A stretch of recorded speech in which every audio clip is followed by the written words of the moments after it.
নেত্রকোনার কলমাকান্দায় জামাত সেজে ছাত্রদল নেতার উপর হামলা চালালো আওয়ামী লীগের নেতাকর্মীরা। বিস্তারিত দেখুন আলামিন হুদার প্রতিবেদনে।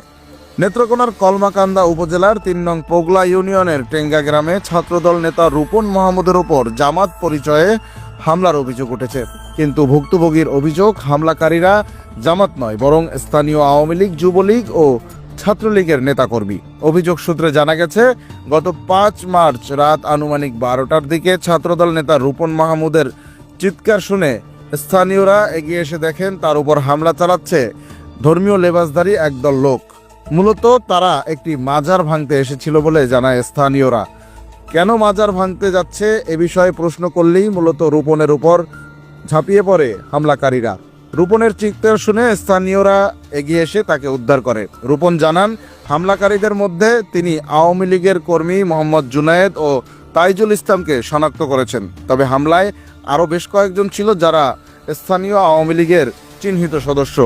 গ্রামের অনেকেই জানান, জামাতের কর্মী পরিচয়দাতা হামলাকারীরা ধর্মীয় পোশাক পরা থাকলেও তাদের কর্মকাণ্ড ছিল সন্ত্রাসীদের মতো, ফলে তাদের সন্দেহ হয়।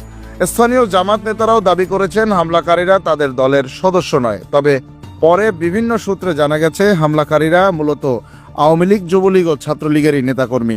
এক প্রেস বিবৃতিতে জামাত নেতারা জানান, আমাদের কোনো অঙ্গ সংগঠনের সঙ্গে হামলাকারীদের সম্পর্ক নেই। অপরাধীদের দ্রুত গ্রেপ্তার করে শাস্তির আওতায় আনা দাবিও জানান জামাতের নেতাকর্মীরা। মারছে এরা কি তোমাদের সংগঠনের কেউ?